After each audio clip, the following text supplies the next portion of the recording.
Afrobeats is a classic overnight success story, except it didn't happen overnight.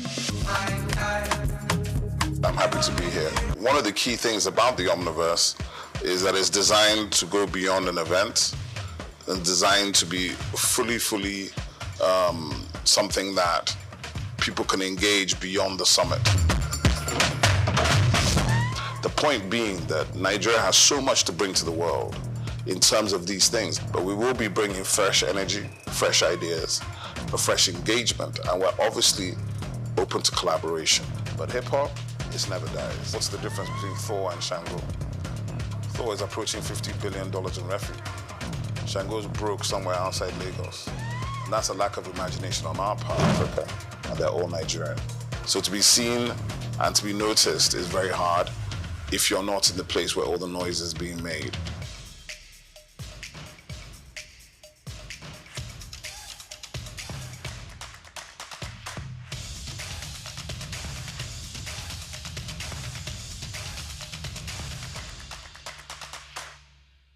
Rest isn't laziness, it's your body's reset button. Hello, my name is Emmanuel Olise, and this is SOUQ Health Tips.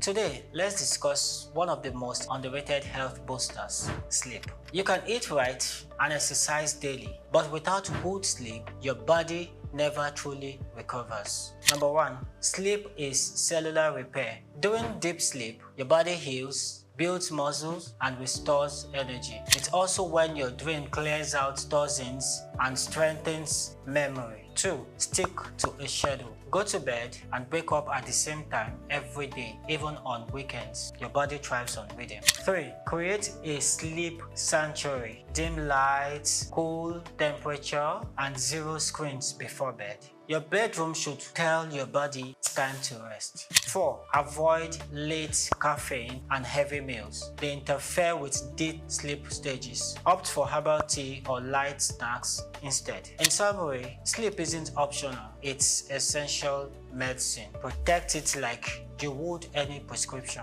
I'm Emmanuel Olise, and this is SOUQ Health Tips. Sleep well, your body's counting on it.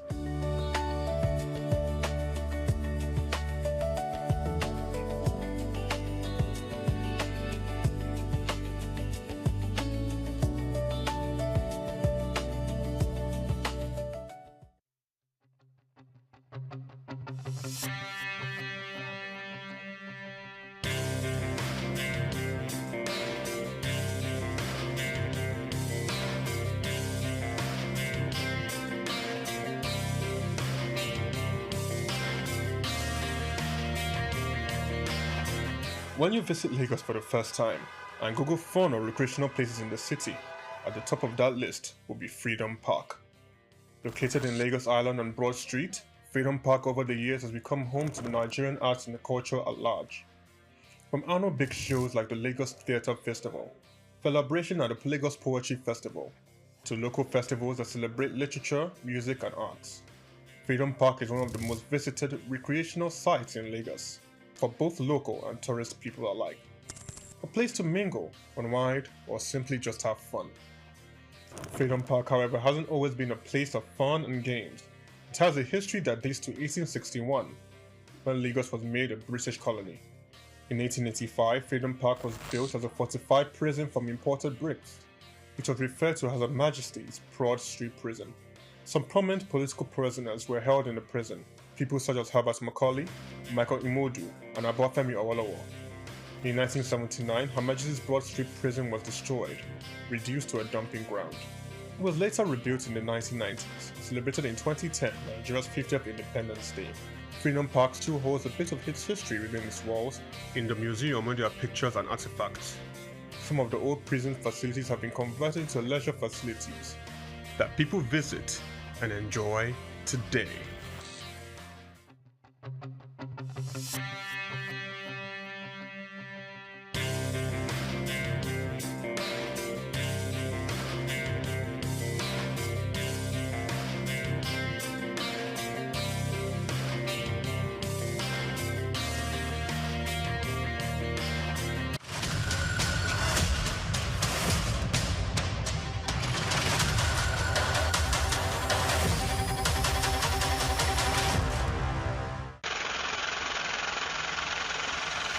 We've got just what you need right here at Femi Wash Media. Call it the Midas Touch, and you wouldn't be wrong.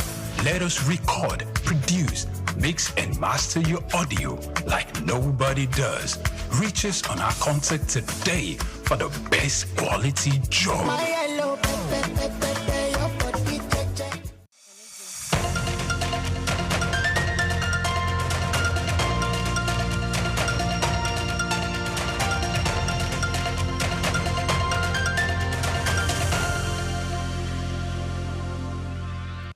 Hello, good afternoon, and welcome to Just Africa on SOUQ News Television. I'm your host, Sarah Owusu-Ansah, and it's a pleasure to welcome you to this special edition after a very short break.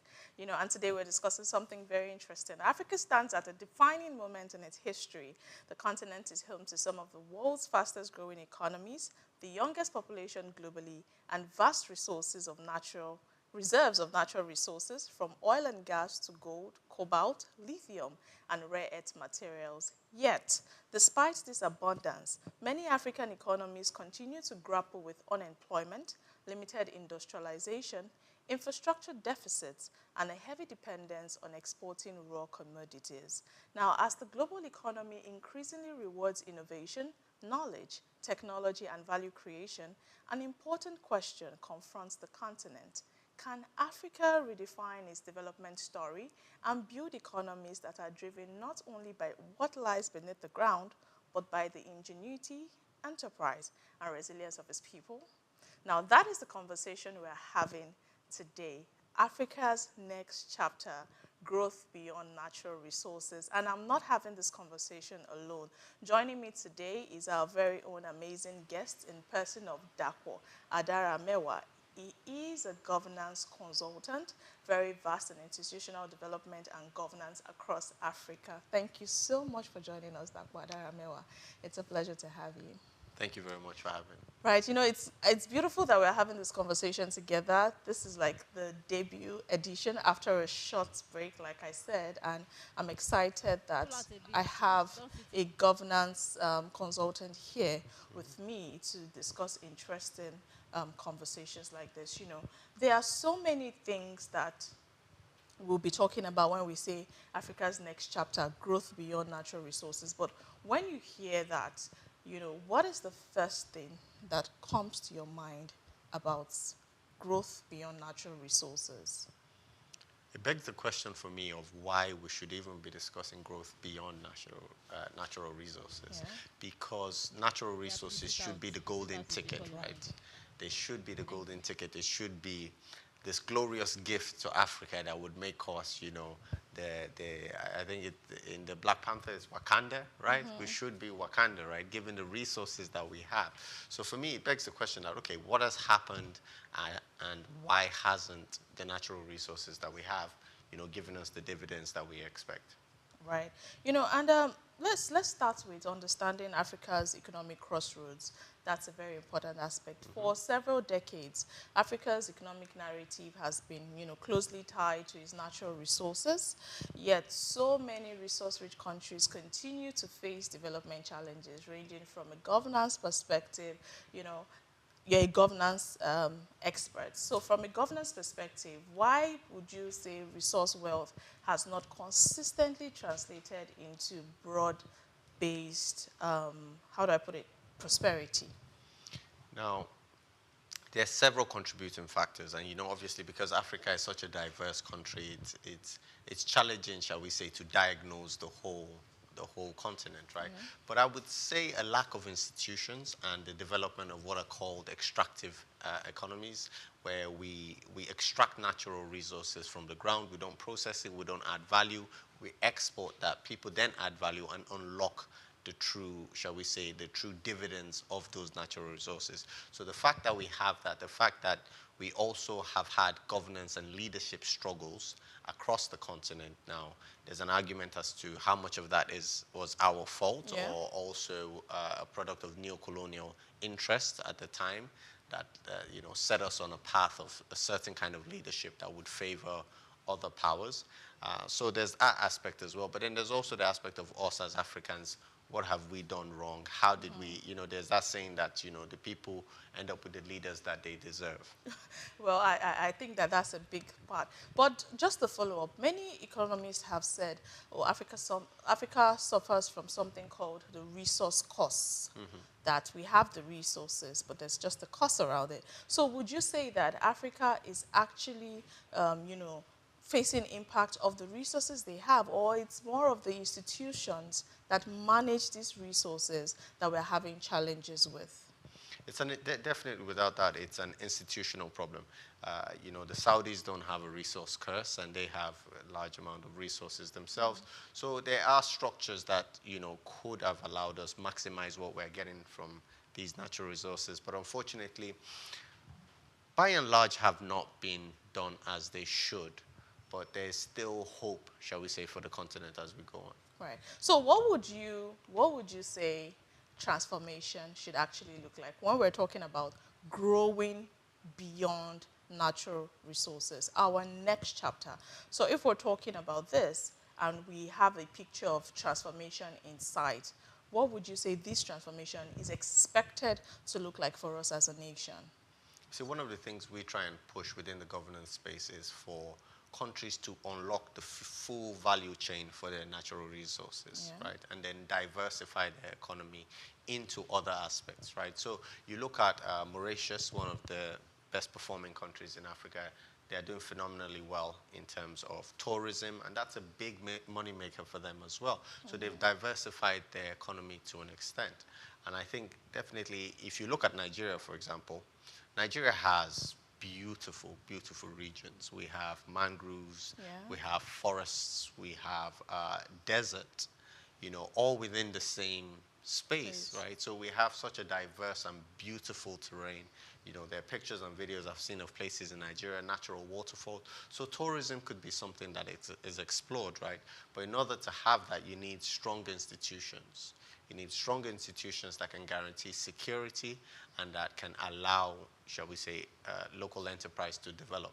So are you looking at an overhaul of the existing institutions, or just some sort of, revamping of these institutions, or creation of new institutions? How exactly do we make this work, considering the fact that you highlighted some of the richness, African nations have? But how do we properly get these institutions to bring out that beauty?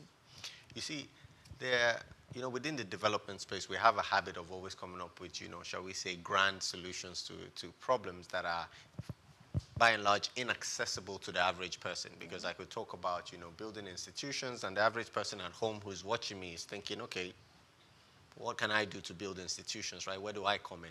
So I think if I was to put it down to one thing, what Africa needs to get right is leadership. Okay. Now, we've seen places like Rwanda where they got leadership correctly, and they're seeing the benefits of that. So we need to get leadership correctly. And in order to get leadership correctly, the people have to be willing to fight and, dare I say, die in pursuit of that goal. They need to be consumed by the ideology that they must bring in the kind of leaders that will serve them. And in doing so, those leaders would naturally help build the institutions that would then safeguard and develop and diversify our economies. Right. So you are hammering, or you're hinging on the fact that leadership can change and rewrite Africa's usage of these beautiful resources that we have. Now, I pointed out something here. I said many people argue that Africa exports raw materials, but imports finished product at much higher prices. So how, in your perspective, how important would you say value addition and industrialization is if the continent, which is Africa that we're talking about, is to create sustainable wealth for itself? That's a phenomenal question. I think if we look at, maybe let me tell you like an example, or a story, if you will. Well, please, by all means. Now, this is a story by one of the prime ministers in the Middle East. He talked about being in military training, how part of the training that they would give you is to have one person sit on the shoulders of another person, and then you engage in a race, right? So one person has somebody on their shoulders, and you engage in a race. Now, unfortunately, there was this pair that were paired up wherein there was a very slim guy at the bottom and a very fat guy on top. Okay. And they had to race. So you can imagine that kind Slim of mental and fat. model. Yes. The slim person is carrying the fat person in a race with other people, right? We all know that that's not going to end well for that pair. Now, in that story, you know, it points to what's happening in Africa in the sense that the fat person is the government and the slim person is the private sector. Okay. Right? So in a country where the cost of governance is so high, take for example Nigeria, where our, you know, it's funny that I say that because our politicians tend to also be very fat, but that's Not by all the of way. them. Not all of them, yes, and I digress. But the point is that when you have a public sector that is ballooned in terms of how much it is costing the people and how much it's extracting from the people, and you have a private sector that's barely surviving. Now, what are the things that a private sector needs to survive? One is power. We spoke about industrialization, which is what led us to this conversation, but we need power in order to industrialize, and that's going to be led by the private sector.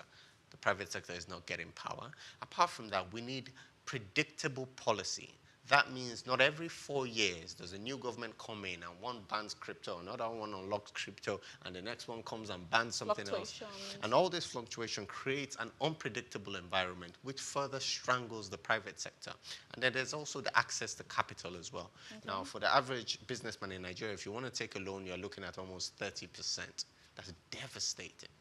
How are you going to make returns, right? So you have an environment wherein the private sector is kept very slim and very skinny. And that private sector is the one paying for the public sector. That's the big, fat institution, shall we say. And so now the private sector has to carry all that weight and try and survive. And we need to reverse that in order to trigger industrialization. The government needs to cut itself down to size. There's no reason why governors and senators should have, 25 senior special assistants. They're not doing well enough to, require that many special assistants, really. And so we need to look at a situation where the private sector is allowed to step in, industrialize the country, and drive forward that change that we need. So we can start adding value, because who wants to build, shall we say, a large-scale refinery, except for Dangote, who's willing to take that risk in Africa? Not many people want to do that, simply because it's unpredictable. There's a lot of things that happen, right? And it's fantastic that we have entrepreneurs like Dangote who are willing to take that risk, because a lot of foreign investors just wouldn't do that. So we need to create a structure that would allow the private industry kind of step up, industrialize the nation, and that way we can unlock that full value chain and stop exporting cocoa and start exporting Nigerian chocolate. Right. It's very interesting, and it's getting more interesting. And I want us to quickly touch on, innovation, enterprise, and competitive economies. But before we get into that, I want us to go on a very quick break. We'll take a very quick break, and when we're back, the conversation continues. Do not forget, we're talking about Africa's next chapter, growth beyond natural resources. We'll be back to continue the conversation. This is Just Africa.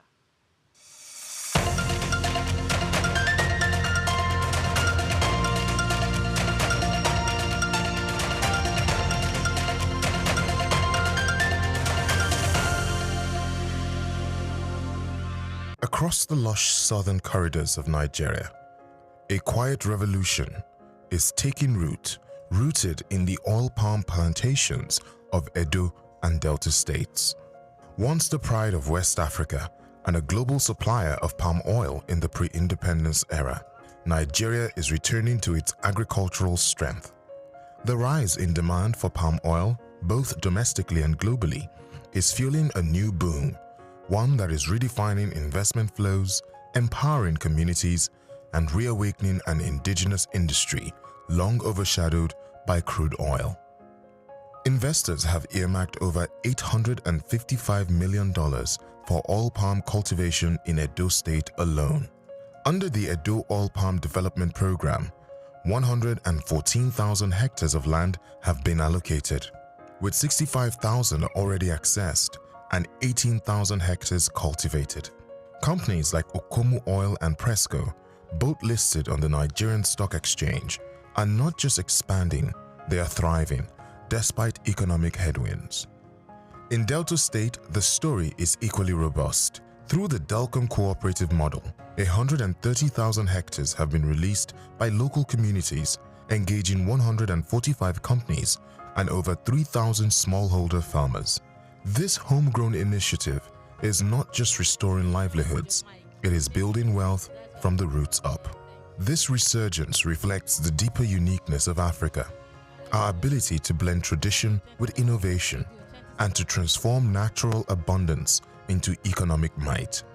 As Nigeria reduces palm oil imports, saves foreign exchange, and creates thousands of jobs, the continent watches. The palm oil boom is not just an agricultural story, it is an African story. One of resilience, self-reliance, and a return to prosperity built on the soil of our ancestors. I'm Moyosore Adebi for SOUQ News TV.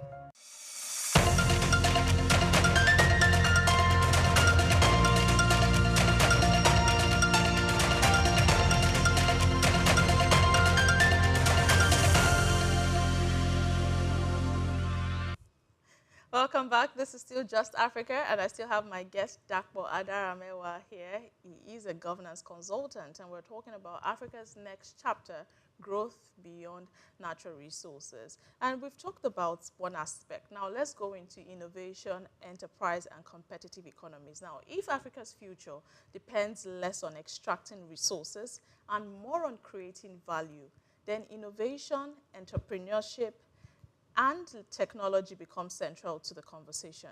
Across the continent, young Africans are building businesses, developing digital solutions, and attracting global investment. Yet, significant barriers remain, from limited access to finance to inconsistent policies and infrastructure gaps. And this begs a question: how do we create an environment where innovation can fully flourish? You know, as you were saying that, I remembered Tesla. Okay. Now, Barack Obama came under a lot of fire because he gave Tesla a humongous loan at very low interest rates straight from the government. And today, Tesla is one of the leading industries in Nigeria. I believe the IPO of one of the sister companies was the largest, in recent history. I also think of South Korea and the fact that, a lot of the big chaebol industries, which is Samsung and the rest of them, were supported at one time by the government, who gave them, loans and funded them to compete. Now, you also mentioned that here in Africa, we have some fantastic tech startups, particularly I know of is in the banking sector, phenomenal things. Now, I haven't heard as much government support for those industries. I haven't heard of the government making single-digit loans available for those industries, or shall we say going beyond the norm to ensure that they can survive, and not just survive, but to compete globally as well. And I think that is where the government has to be considering its energy. That is where the government has to be directing its energy, shall I say. It needs to look at our local industry and think of how do we make our local industry, competitive. How do we ensure that we're able to export goods? Right now, I think about oil only accounts for about 5% of production within Nigeria, which is shocking. A lot of people would think it's a lot more, but yet, it's in terms of exportation, that 95% is only 15% of the exports are, do we actually export what we produce? And those are areas we need to look at changing. How do we ensure that local industry can get competitive enough, even if it means shielding those industries? Now, I'm not a big fan of those kind of actions, but I do see where it has benefited certain nations in terms of preventing other companies from coming in to compete. What kind of nations? What nations are Okay, so for example, now I know China has certain restrictions on foreign companies coming into the Chinese market. Okay. You have to partner with a Chinese firm. Now, in doing that partnership, what the Chinese are able to do is truly understand what you're bringing into their country, and quite often they're able to then replicate it locally as well. So that's something that Africa should definitely look at. We shouldn't just open our borders and say, just come in and do whatever you want. We need to aim for supporting local industry, developing our local entrepreneurs, and ensuring that not only can they effectively function in this country, but that they can compete globally. But again, in order to do that, you need steady policies. You need predictable policies. You're talking about steady policies, predictable policies. You mentioned earlier that, oil accounts for just about 5%. So if we're talking about this, innovation, creative economies, what are some of the sectors that you think that if we pay attention to as a continent can drive economic transformation over the next decades away from oil, which just contributes a quota to it? So what are some of these sectors that you feel like so much attention needs to be given? I'm not just speaking about Nigeria now, Africa as a continent on its own, to drive economic transformation, let's say, for the next 10 years. I would say definitely technology is, where the future is at. We have, as a continent, we have an advantage in the sense that a lot of the crucial minerals that are required for the building of the batteries and the building of the processing powers that AI needs is on our continent, right? So we need to look at ensuring that, we take advantage of that. Beyond that, beyond technology, I would also say food processing, not just farming, right? Not just farming. Yes, we know we have farming, but a lot of food goes to waste between the farm and get into the cities, right? So we need to build an industry around that. There's no reason why we shouldn't be exporting our processed foods. That's another area that we can look at. And definitely tourism. Africa has been blessed with beautiful weather, lovely beaches, and just all the things that those of us who lived in the UK dream about, nice, beautiful days. Now, we could explore that, but in order to do that, again, we need to ensure that there's security. We need to invest also in education as well. I would say that's definitely an area. The human capital is, I would say that power and human capital are going to be the foundation of us being able to expand our economies, being able to diversify our economies, and to truly drive production. All right. You mentioned education. I'm just going to touch on that. Based on research, Africa has the youngest population in the world. Now, would you say that Africa as a continent is adequately, preparing its young industries, its young people for industries and jobs that are to come in the future? Or we're still, a bit slow on this?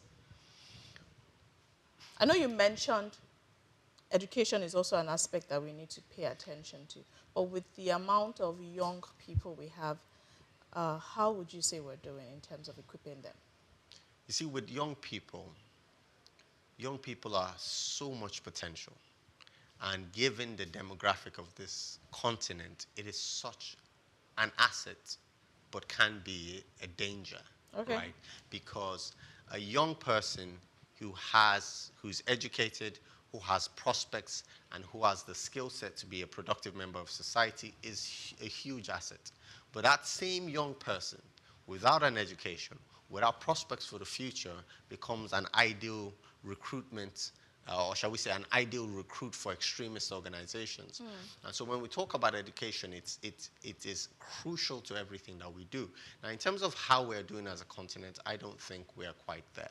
And I think part of the challenges that we're having as a continent is that we have adopted hook, line, and sinker the approach of the Western education as a benchmark for intelligence, right? So that means that no matter how intelligent I am, except I can speak the way I'm speaking now, articulate and English sounding, you don't think I am intelligent. But I might as well be sitting here speaking Yoruba, saying exactly the same thing, but somehow we have convinced ourselves that in order for a person to be intelligent, the person has to speak English. And that has made education inaccessible to a lot of people. Like outside of the major cities, a lot of people just aren't that, they would be more drawn to an education system that's built around them, that's built in their language. And that's how we solve Africa's problem. We need to understand that, you can speak your native tongue and, and still be a highly educated and productive individual. Right, that reminds me of something. I know that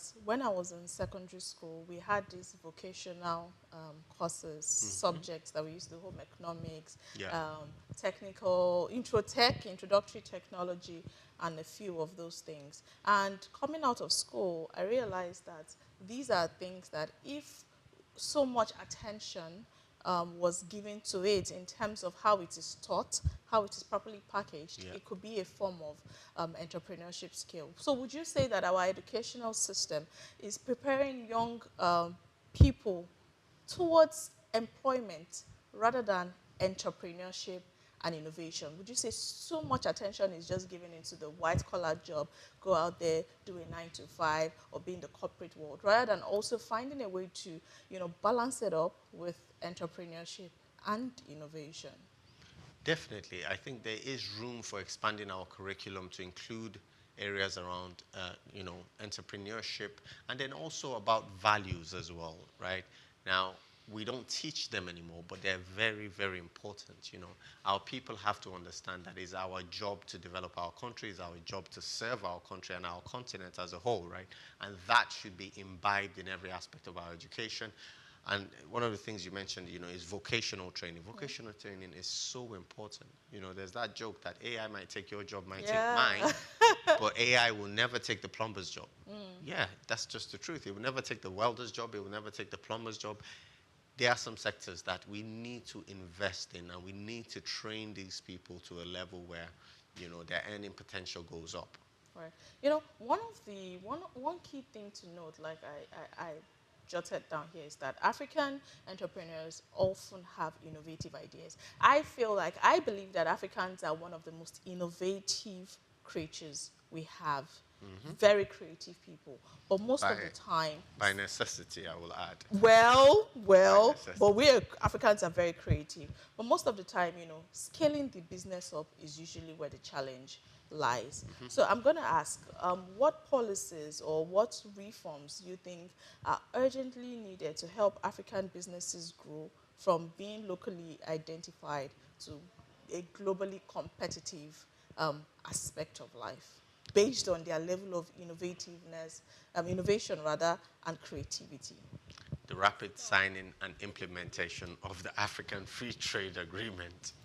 That is the simple one answer that can create, because what that would allow us to do is open up our markets, right? So that means I can be an entrepreneur here in Nigeria, and I understand that, at least there is some uniformity and have access to all of Africa. So rather than looking at just Nigeria's 200 million people, I'm looking at the billions of people in Africa, and I have the opportunity, and under a free trade agreement, I can trade, I can expand into those countries, right?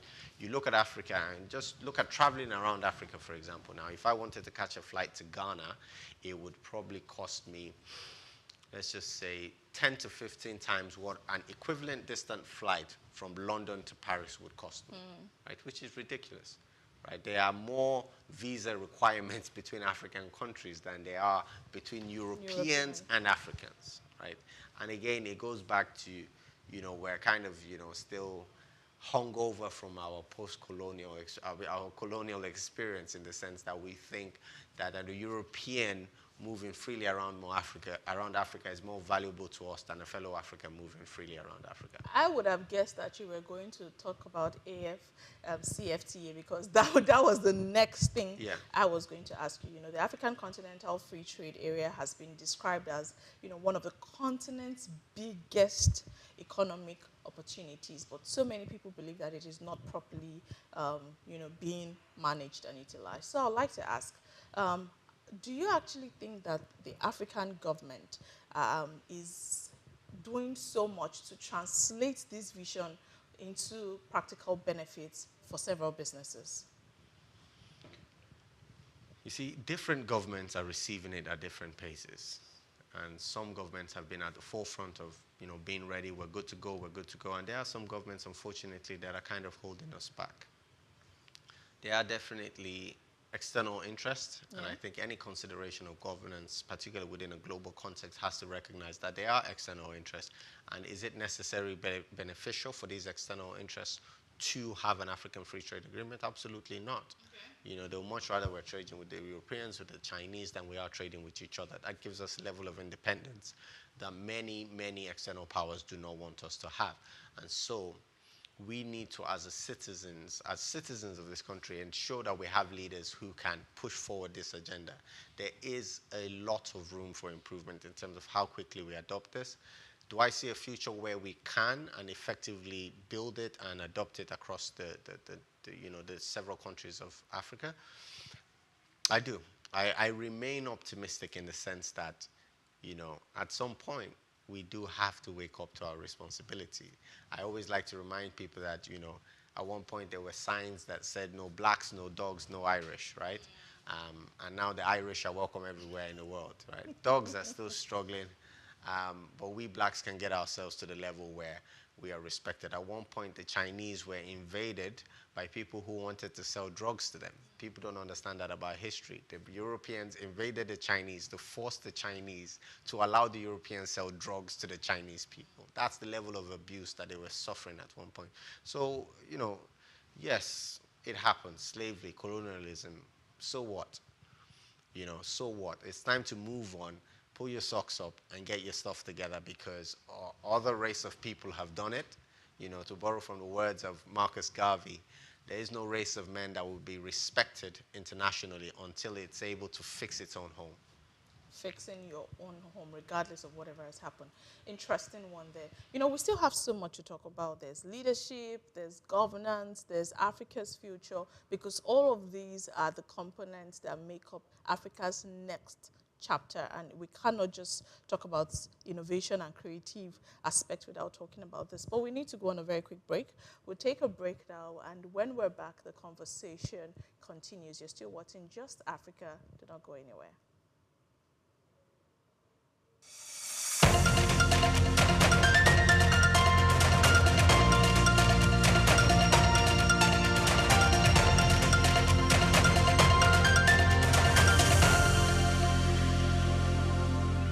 Some people hear the sound of wood being cut and they think stress, dust, wahala. They say, I beg, who won't suffer with saw and hammer? To them, woodworking is messy, tiring, and just not worth the trouble.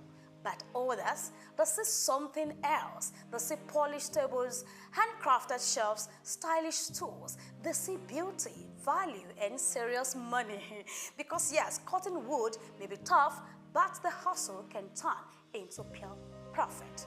My name is Grace Komolafe. Welcome to Cash Craft, where we show you how every skills can become money-making ventures. Today, we are talking woodworking, from basic tools to beautiful designs, and how to turn timber into treasure. Now, let's cut into it. Step 1, pick your project. Before you saw your first board, ask yourself, what do you want to build?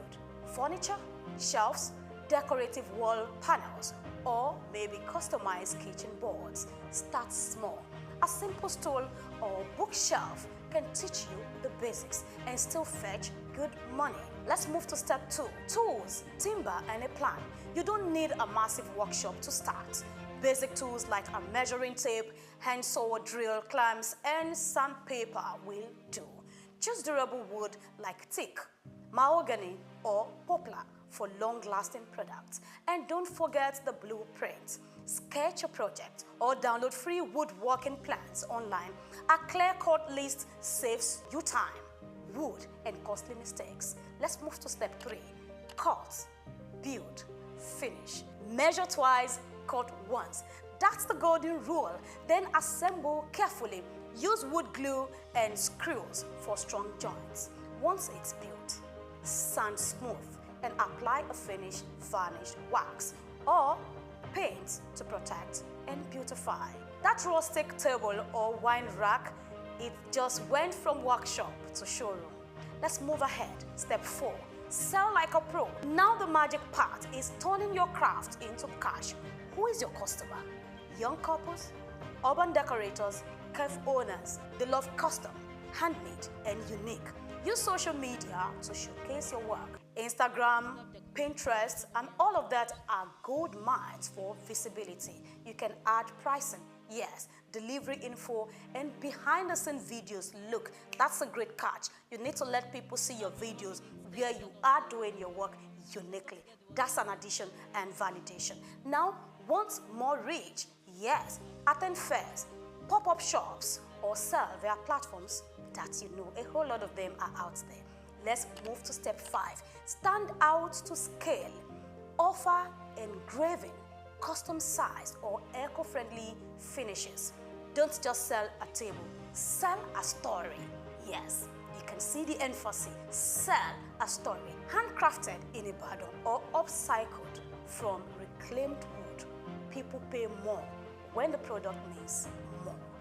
Network with interior decorators, real estate agents, and even planners. Your one shelf may become a hotel's full order. But of course, no business is all smooth wood. Power issues could happen, tool costs, and inconsistent wood supply can slow you down. Still, with skills, strategy, and smart marketing, woodworking can take you from small workshop to a big warehouse. So here is your takeaway. And don't forget to do your proper research, because this is only a heads up, a wake-up call that you can do it. Woodworking is not just craftsmanship, it's cashmanship. It's a business of creativity, precision, and pride. Whether you are making one stool a week or outfitting full apartments, this is a hustle that builds literally. This has been Cashcraft, and I am Grace Komolafe, reminding you that if life gives you timber, turn it into treasure. Until next time, build bold, build smart.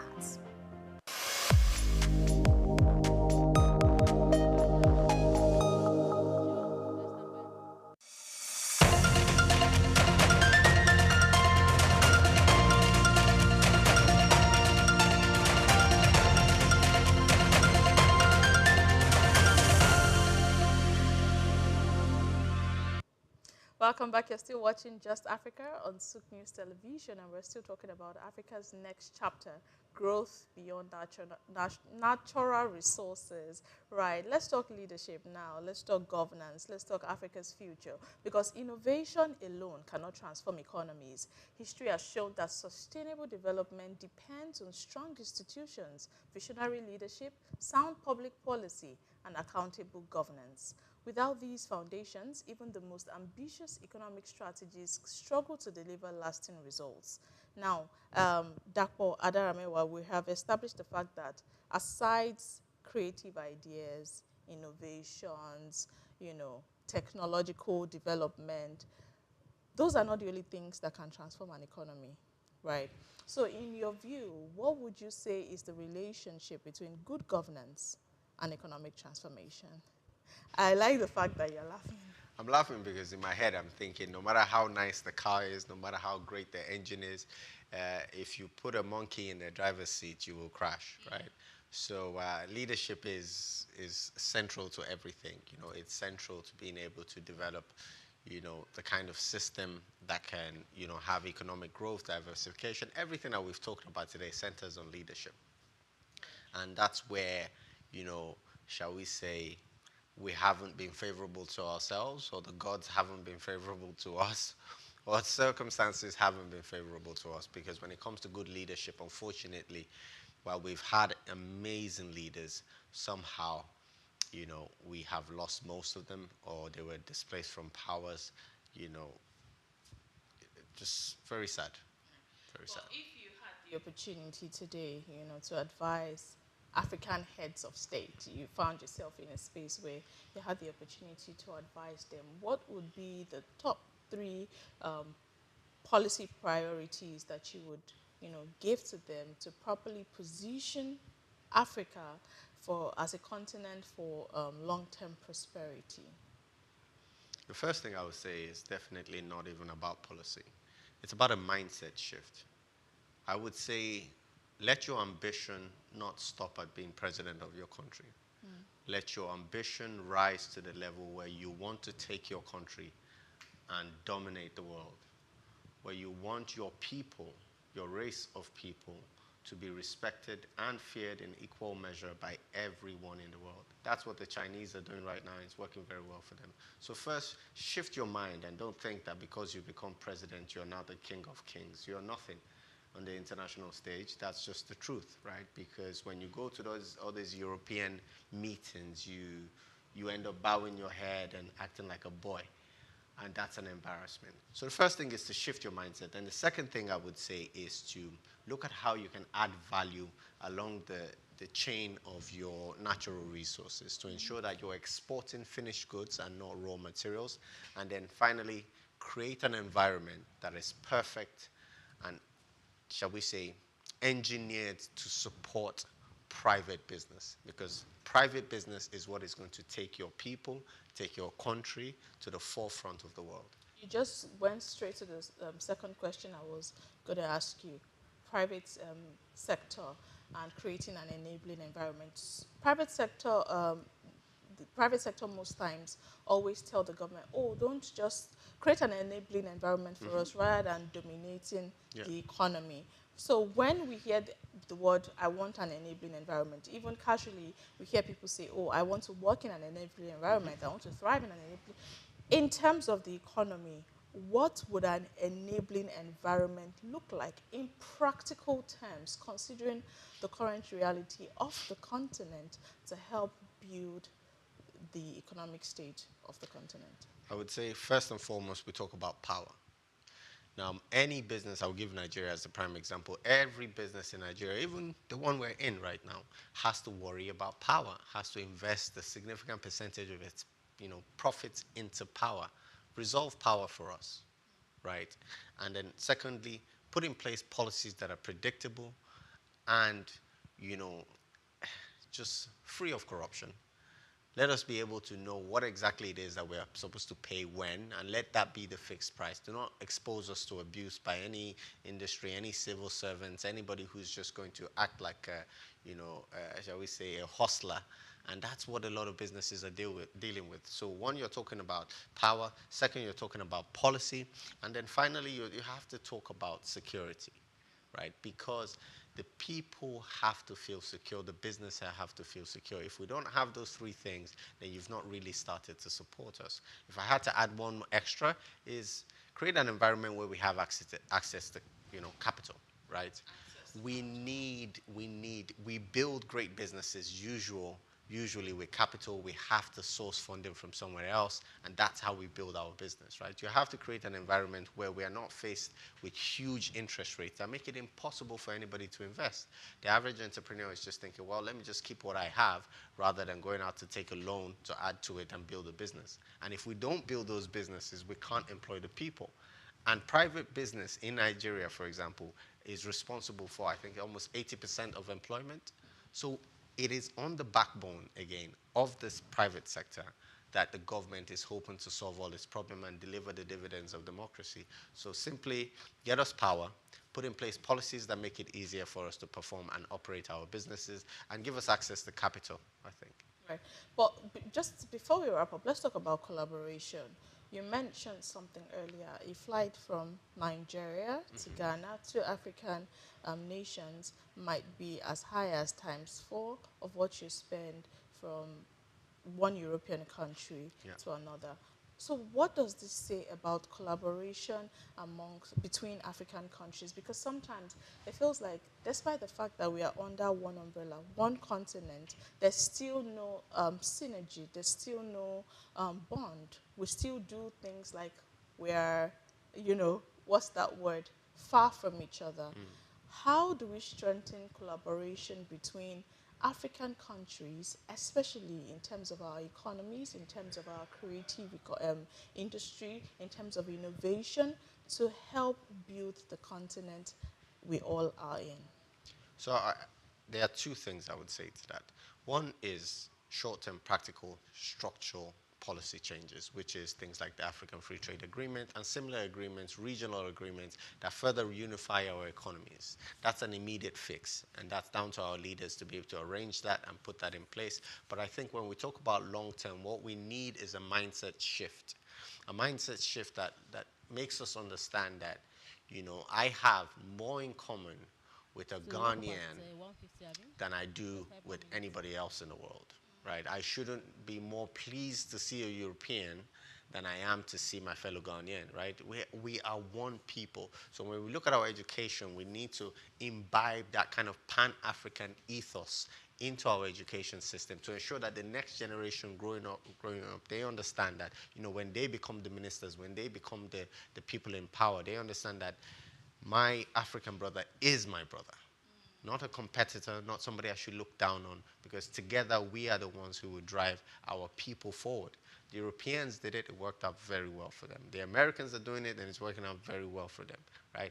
And so we as a people, the Chinese have done it, and it worked out very well for them. So we as a people must understand that we have a lot more to gain by being one, fisted and ready to go. Yeah, so just before we go, when you imagine Africa in 20 or 30 years from now, what is that one thing that gives you the greatest optimism that, oh, okay, I'm very positive about this in 20 years or 30 years' time? We have a spirit of resilience. I don't think there is any other group of people that can survive the things we have survived as a people and still have a positive outlook and still be happy. I see joy in the face of people despite all that they're going through. And that, to me, is the ultimate symbol that in the next 20 years, we're going to be just fine. If we can take that resilience, if we can take that, you know, that strength, and rather than just using it to suffer injustice, but use that resilience to fight for a more just society, to fight against anybody who stands in our way of having a fair and beautiful Africa, then I believe we'll definitely have an Africa that's a world power in 20 years. My children, your children, yeah, by God's grace, will live in an Africa that is a world power. Right, we are all optimistic about that. And then to that one young African out there who's, you know, part of the people that will shape the continent's next chapter, what's that one thing you have to say? A source of encouragement, because truthfully, when you go out, when you go online, you see that there's some sort of discouragement. They say, oh, the young people are the leaders of tomorrow, but it doesn't always seem like they actually get to lead in the sense of it. So what is that one thing you say to that African, that young African who, you know, is going to build the next, the continent's next chapter, just to stir some sort of hope and encouragement and optimism in them? I would say that you are kings, you are rulers, you rule this world once, and you can't rule it again if you make up your mind that that's what you want. There's no race, no group, no people as great as the black man on this earth. Right. And so every black man, every young black woman must understand that you're a descendant from kings, from rulers. Forget everything that's happening right now. Crawl your way back to the top. Blood it if you must, but make sure you grasp what is yours, what God has given you. You heard it from Dapo Adaramewa. Grab what is yours. Thank you so much, Mr. Dapo Adaramewa, for joining us on Just Africa today. Thank you for the insight. Thank you for the contributions. I learned a lot, and I'm sure that people watching also did too. Thank you so much for joining us. Thank you for having me. It is our pleasure. And, you know, with that, we've come to a wrap on today's episode of Just Africa. Today's discussion continues to remind us that while natural resources have long defined Africa's economic story, they need not determine its destiny. The continent's next chapter will be written through strong institutions, visionary leadership, competitive industries, innovation, entrepreneurship, and the talent of its people. Thank you once again for joining us. And if you missed any part of today's program, you can catch our replay across all of our social media platforms and on YouTube at SOUQ News Television. I am Sarah Owusu-Ansah. Until next time, have a wonderful day.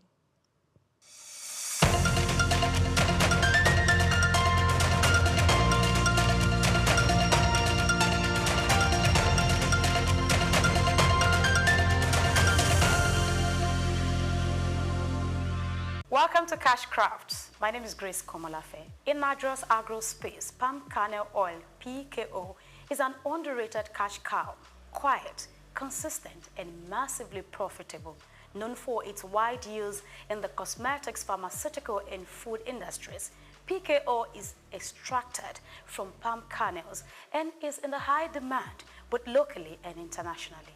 What makes this venture truly attractive is its accessibility. With Nigeria being one of the largest producers of oil palm in the world, palm kernels are readily available, especially in states like Ondo, Edo, Imo, Delta, Cross River, and Akwa Ibom. And here is the kicker: nothing goes to waste. After extracting the oil, the cake left behind is sold as livestock feed. The shell, it fuels boilers or is sold to ceramic and brick industries. Every part of the process holds value. So, what makes PKO processing a powerful cash craft? High return on investment. You can process 1 ton of palm kernel to yield up to 400 liters of oil. Multiply that by market price, and you are looking at solid margins. Market demand.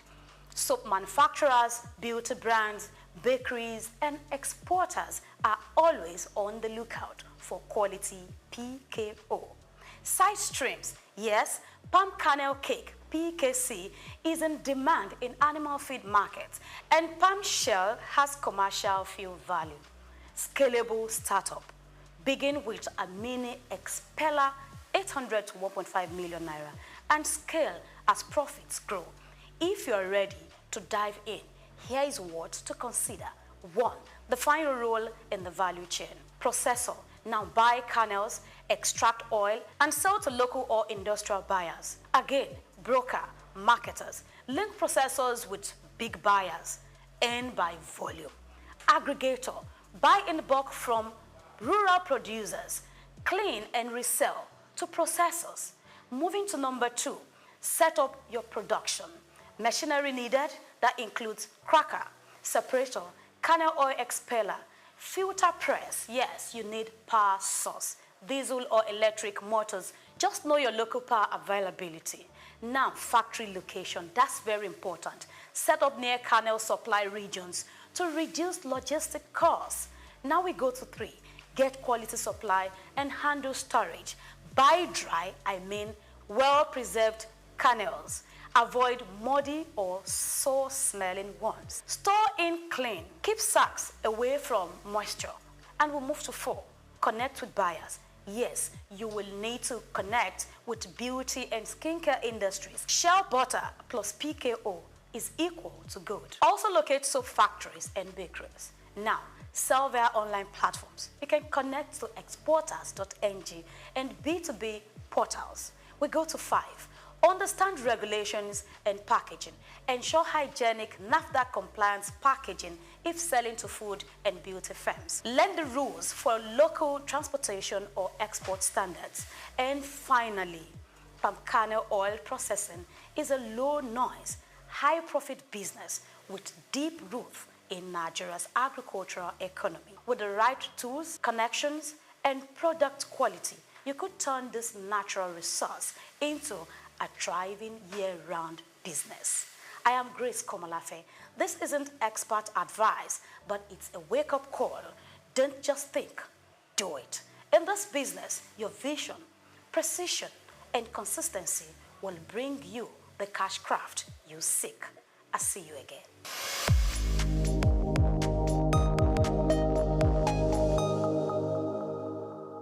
Hello Nigeria, hello Africa. Yeah, this is Sound Man. Keep watching SOUQ News. My name is Babalola from Excel LED. Keep watching SOUQ News.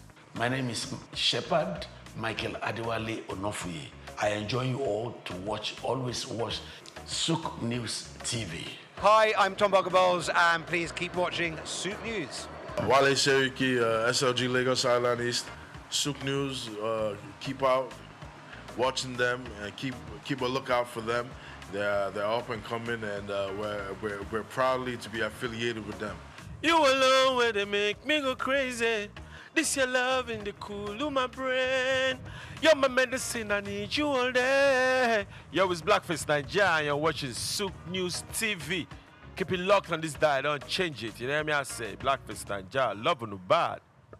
I don't think that call for the chief of staff to resign does make sense because you are not the one who is reporting the crime. It's the chief of staff who is reporting the crime. So if somebody else had come to say, oh, this happened, and then maybe somebody blow whistle, that chief of staff received money, and then the chief of staff is denied. Those are two separate issues.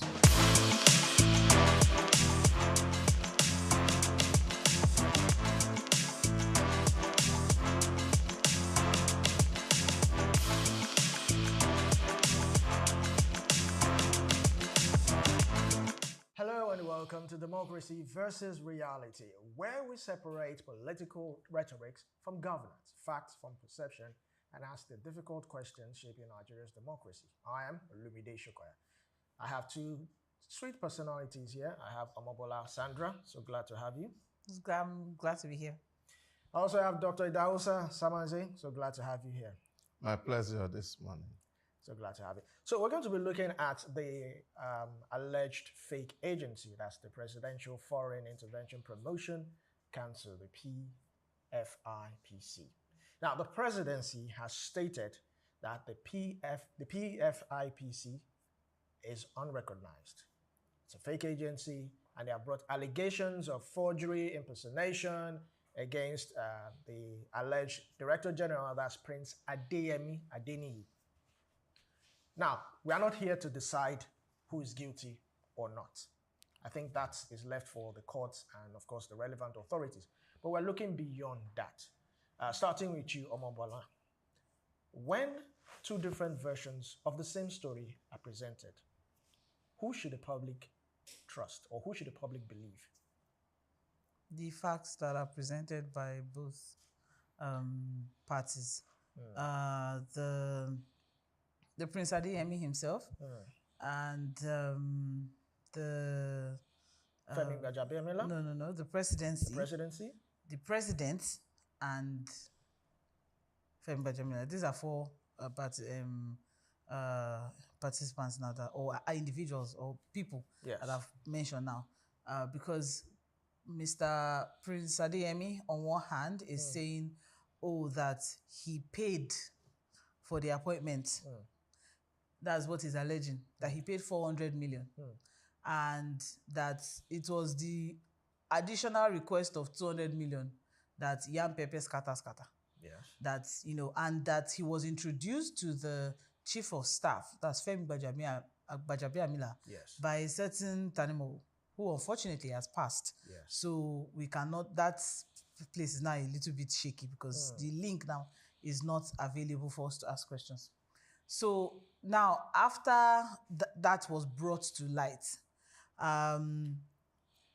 we also have a situation where he also said, we also have a situation where in the 2026 appropriation bill in the budget, there's a provision for the Federal Economic Advisory Council / the FPIPC. Right? Yes. And it's about 1 point something or thereabouts. So that bill was passed. Okay. Who represented that agency at the defense of the budget? Who defended that money, that budget? Who approved it? Who were the committee on the people? Was Mr. Taiwo, Prince Adeyemi, was he there or was he not there to defend the agency's, the fact that the agency was in addendum to or was in collaboration with the Economic Advisory Council or whatnot, and all of that. So, and then you have Femi Gbajabiamila, who is, allegedly collected 400 million for this appointment, and he's requesting for another 200, allegedly requesting for another 200 million. And then you now have the president himself now who has called on the ICPC for further investigation into the matter. So there's a lot of, stories that is going on. But at the end of the day, it is the facts that we're going to be working with. We're not going to be working with sentiments or whatnot. This agency, this so-called ghost agency, held an international summit that had international representation. Because the whole goal of the agency is foreign investments, to attract foreign investments. That's the mandate of the agency, or that's the alleged mandate, because now they are saying that the agency does not exist. Okay. So according to them, they're saying the agency was established to attract foreign investments, to drive foreign investments. So they held a summit that had heavy international representation. It was not small money they used to do this summit, right? And it was not small people from these countries that came. These are top government officials from different countries around the world attended that summit, all right? And then you also have the budget as well, which, the agency was included in the budget, 1.3 billion or thereabouts. So if we are going to be, let's leave sentiment of demand, whether or not, yes, that also is another issue of transparency now, because so does it mean that if I have 600 million now, I can become a DG?